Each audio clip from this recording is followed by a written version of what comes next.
Every week, Epic Games has a free game available for you to get. For this week, we have 2 flavors of games, and I'm going to be going over one of them in this review. Hey, welcome to Altogether Games. I'm the Altogether Gamer. I love games of all kinds, and I'm here to go over and share my thoughts on if this week's free Epic game is worth your time. If you enjoy review videos, make sure to hit that like button, subscribe to the channel, and hit the bell to be notified for future review videos. Epic has given us some retro throwbacks with a beloved series, but does it show its age, or are they still dropping bombs for fans?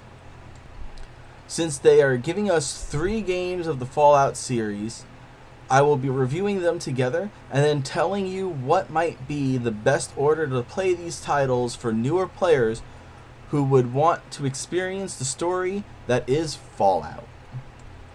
Welcome to the wastelands of the California area after the bombs dropped, starting a nuclear apocalypse.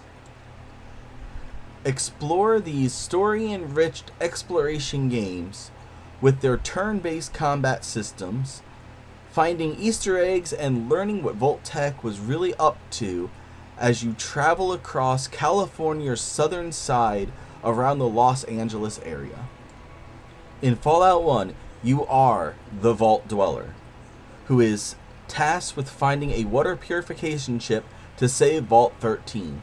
Fallout 2, you are the Chosen One, who is a descendant from that same Vault Dweller from Fallout 1. And in Fallout Tactics, we take a deep dive into the organization known as the Brotherhood of Steel. Each of the 3 games has a similar graphical style, and each game gets slightly more defined as they go on.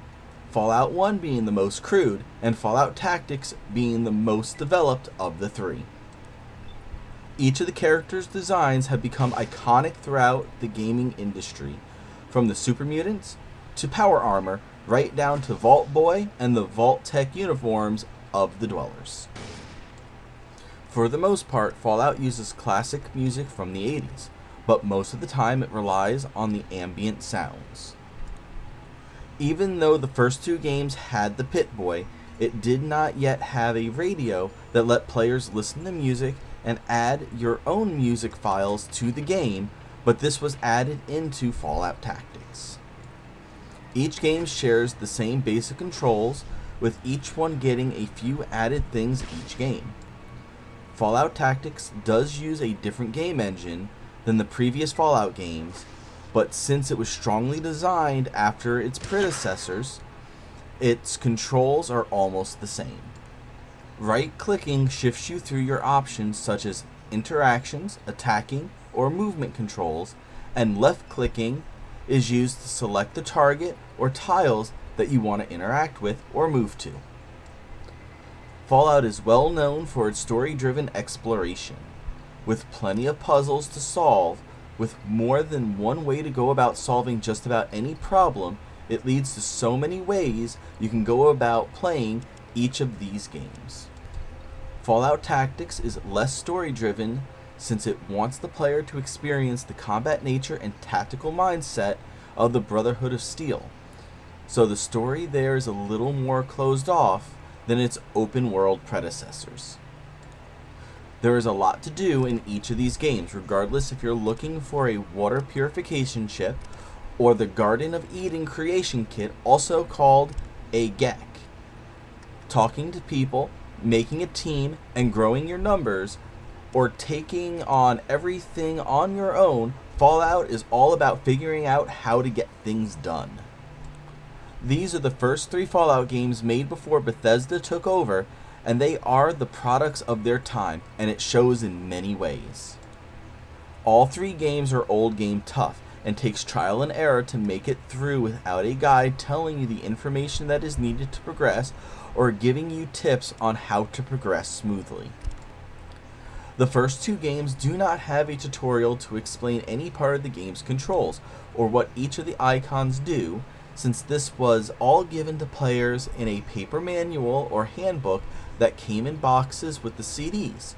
So for the digital copies, you will need to view the README files or look up the information on the internet for yourself. The best part of the Fallout games is all of the Easter eggs, from the TARDIS from Doctor Who showing up in a random event in Fallout 1, or the Bridge Keeper in Fallout 2 with his Monty Python gag. All three of these games are loaded with lots of secrets to find that reference pop culture from their time. Since there are so many ways to go about every task the game throws at you, all of the games have an endless replay value and can take years to find every last thing in all of the games. Overall, the Fallout series has earned its place in gaming history, and these are the games that started it all. Once you learn the basic controls and can figure out the places that you need to go, you're in for a treat that will go on for years to come. If you do not want to look up the manuals for the first two Fallout games, Fallout Tactics does teach you all of the basic controls, and since it is not related to the story of the first two games, this is how I would suggest to play through them, with Tactics being the first, then 1, ending with 2 for their stories.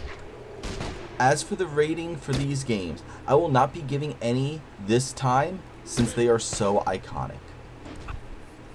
If you did make it this far into the video, I am trying to do reviews on each game that Epic puts out for free each week.